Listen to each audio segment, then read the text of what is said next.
Salam sejahtera bagi kita semua. Yang terhormat Ibu Sofia SPD MSI, selaku dosen pengampu mata kuliah Filsafat Pendidikan. Perkenalkan, saya Novia Aquaris Huta Barat, NIM 06 10 11 18 19 24 011, Pendidikan Kimia Universitas Sriwijaya dari kelas Indralaya, akan mempresentasikan tugas UTS Filsafat Pendidikan. Berikut adalah pengertian filsafat, filsafat ilmu,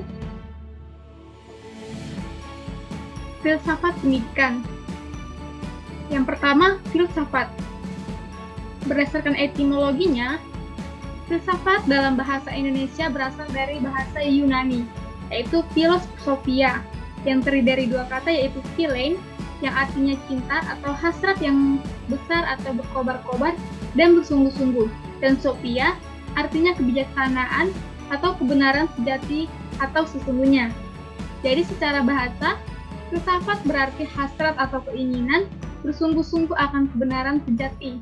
Atau dengan kata lain, filsafat adalah ilmu pengetahuan tentang hakikat, intisari atau esensi dari segala sesuatu. Kemudian ilmu. Ilmu adalah pengetahuan yang kita geluti sejak bangku sekolah dasar sampai perguruan tinggi.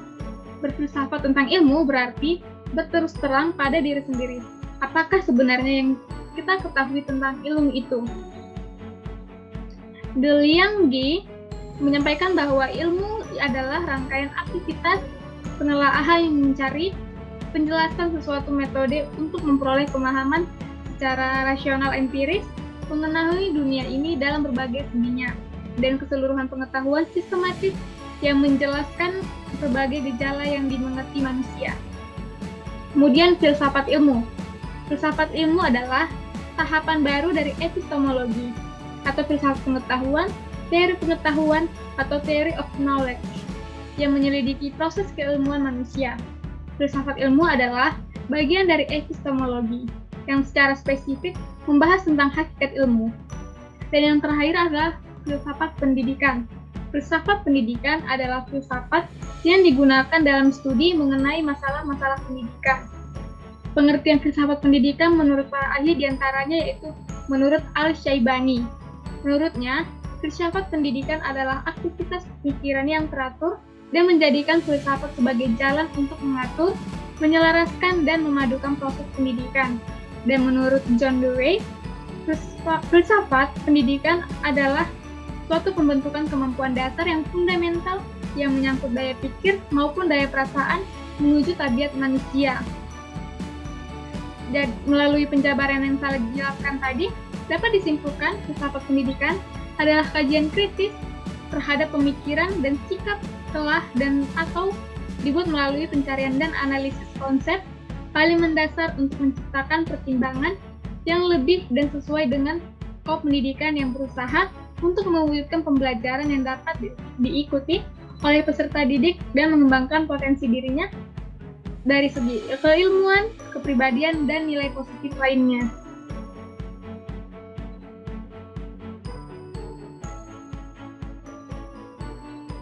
Cara kerja ilmu pengetahuan. Yang pertama itu penalaran. Penalaran adalah kemampuan manusia untuk melihat dan memberikan tanggapan tentang apa yang dia lihat. Karena manusia adalah makhluk yang mengembangkan pengetahuan dengan cara bersungguh-sungguh. Dengan pengetahuan ini, kita mampu membedakan mana yang baik dan mana yang buruk. Penalaran dalam contoh kehidupan yang kita temukan sehari-hari, yaitu perbedaan yang antara manusia dan hewan. Contohnya, ketika terjadi kabut asap, burung akan terbang untuk menghindari polusi udara yang memungkinkan dia tidak bisa bertahan hidup. Nah, sedangkan manusia akan mencari tahu apa penyebab kabut tersebut, bagaimana cara menghindarinya, apa saja komponen-komponen yang terdapat di dalam kabut. Yang selanjutnya, induksi. Induksi merupakan cara berpikir di mana ditarik kesimpulan umum dari berbagai kasus yang bersifat individual. Selain itu, metode induksi ialah cara penanganan terhadap sesuatu objek tertentu dengan jalan yang menarik kesimpulan yang bersifat umum dan bersifat lebih mendasar atas pemahaman atau pengamatan terhadap sejumlah hal yang bersifat khusus. Logika induktif merupakan suatu ragam logika yang mempelajari asas-asas penalaran yang bersifat boleh jadi. Kesimpulan yang bersifat umum ini penting artinya sebab mempunyai dua keuntungan. Keuntungan yang pertama ialah pernyataan yang bersifat umum ini bersifat ekonomis.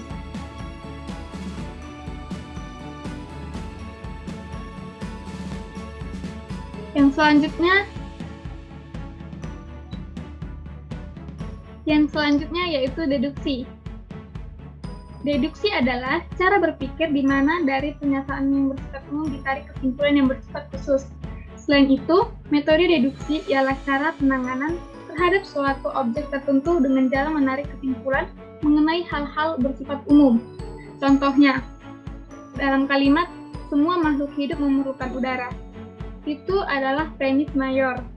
Kemudian, Dewi adalah makhluk hidup. Itu juga merupakan premis mayor. Dan selanjutnya, jadi, Dewi memerlukan udara. Dan itu adalah kesimpulan. Sedangkan metode ilmiah merupakan prosedur dalam mendapatkan pengetahuan yang disebut ilmu. Contoh metode ini yaitu, contoh kunyit digunakan untuk pengobatan. Kunyit dapat dikatakan mampu dalam penyembuhan luka. Dapat dibuktikan dengan dilakukannya dengan metode ilmiah. Sinkronisasi metode ilmiah ini dapat disimpulkan dari pengalaman dan kebiasaan masyarakat dalam memanfaatkan kunyit sebagai obat tradisional untuk menyembuhkan luka pada organ tubuh bagian dalam. Jadi, dengan dilakukannya metode ilmiah yang diawali dari asumsi dan kebiasaan masyarakat menangani sesuatu hal. Nah, yang selanjutnya adalah landasan filsafat pendidikan. Landasan filsafat pendidikan ini dapat dibedakan menjadi ontologi, epistemologi, dan aksiologi. Ketiga teori tersebut sama-sama membahas tentang hakikat. Hanya saja, berangkat dari hal yang berbeda dan tujuan yang berbeda pula. Baiklah, yang pertama itu adalah ontologi. Istilah ontologi berasal dari bahasa Yunani, yang terdiri dari dua kata yaitu onta, yang berarti berada, dan logi berarti ilmu pengetahuan atau ajaran. Maka, ontologi adalah ilmu pengetahuan atau ajaran tentang kebenaran. Terminologi ontologi pertama kali dikenalkan oleh Rudolf Gopenius pada tahun 1363 Masehi untuk menamai teori tentang hakikat yang ada bersifat metafisis. Dalam perkembangannya, Christian Wolff membagi metafisika menjadi dua, yaitu metafisika umum dan metafisika khusus. Metafisika umum dimaksudkan dengan istilah lain dari ontologi, menurut A. Susanto pada tahun 2001. Yang selanjutnya epistemologi. Epistemologi, dalam belajar filsafat, kita akan menemui banyak cabang kajian yang akan membawa kita pada fakta betapa kaya dan beragamnya kajian ilmiah itu. Secara terminologi, epistemologi adalah teori atau ilmu pengetahuan tentang metode dan dasar-dasar pengetahuan, khususnya yang berhubungan dengan batas-batas pengetahuan dan validasi atau sah berlakunya pengetahuan itu. Tokoh lain yang mencoba mendefinisikan epistemologi adalah D.W. Hamlin. Beliau mengatakan bahwa epistemologi sebagai cabang filsafat yang berurusan dengan hakikat dan lingkup pengetahuan, dasar-dasar pengandaian, serta secara umum hal itu dapat diambilkan sebagai penegasan bahwa orang memiliki pengetahuan. Sedangkan menurut Azuma Azra, beliau menambahkan bahwa epistemologi sebagai ilmu yang membahas keaslian, pengertian, struktur, metode, dan validitas ilmu pengetahuan. Yang terakhir adalah aksiologi. Aksiologi membahas tentang masalah nilai.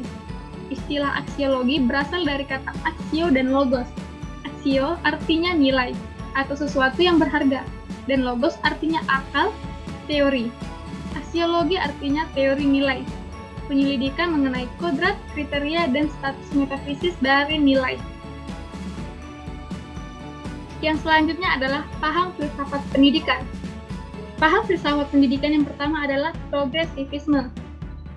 Progresivisme telah meletakkan dasar-dasar kemerdekaan dan kebebasan kepada anak didik. Anak didik diberikan kebaikan, baik secara fisik maupun cara berpikir, guna mengembangkan bakat dan kemampuan yang terpendam dalam dirinya tanpa terhambat oleh rintangan yang dibuat oleh orang lain. Filsafat progresivisme merupakan the liberal road of culture, atau kebebasan mutlak menuju ke arah kebudayaan. Maksudnya, nilai-nilai yang dianut bersifat fleksibel terhadap perubahan, toleran, dan terbuka sehingga menuntut untuk selalu maju bertindak secara konstruktif, inovatif, reformatif, aktif, serta dinamis. Namun, filsafat progresivisme ini memiliki kelebihan, yaitu nilai-nilai yang dianut bersifat fleksibel terhadap perubahan, kemudian toleran dan terbuka, sehingga menuntut untuk selalu maju bertindak secara konstruktif, inovatif, dan reformatif, aktif secara dinamis. Kemudian, anak-anak diberikan kebebasan secara fisik maupun cara berpikir, guna pengembangan bakat, kreativitas, dan kemampuan yang terpendam dalam dirinya. Yang terakhir itu kelebihannya menjadikan anak didik yang memiliki kualitas yang terus maju sebagai generasi yang akan menjawab tantangan zaman peradaban baru.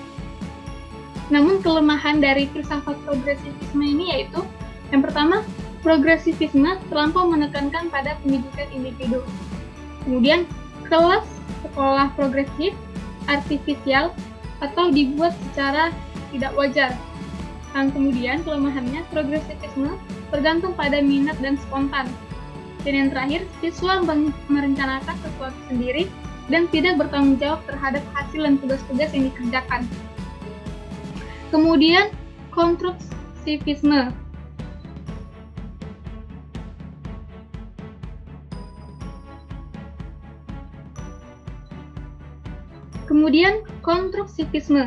Konstruktivisme merupakan landasan berpikir atau filosofi pembelajaran konseptual, yaitu bahwa pengetahuan dibangun oleh manusia sedikit demi sedikit, yang hasilnya diperluas melalui konteks yang terbatas dan tidak sekoyong-koyong. Pengetahuan bukanlah seperangkat fakta-fakta, konsep, atau kaidah yang siap untuk diambil dan diingat. Manusia harus mengkonstruksi pengetahuan itu dan memberikan makna melalui pengalaman nyata. Kelebihan dari konstruktivisme ini yaitu 1. Siswa berpikir aktif. Dalam proses membina pengetahuan baru, murid berpikir untuk menyelesaikan masalah, mengembangkan ide, dan membuat keputusan. Kemudian, paham. Murid terlibat secara langsung dalam membina pengetahuan baru, sehingga mereka akan lebih paham dan boleh mengaplikasikan dalam situasi-situasi.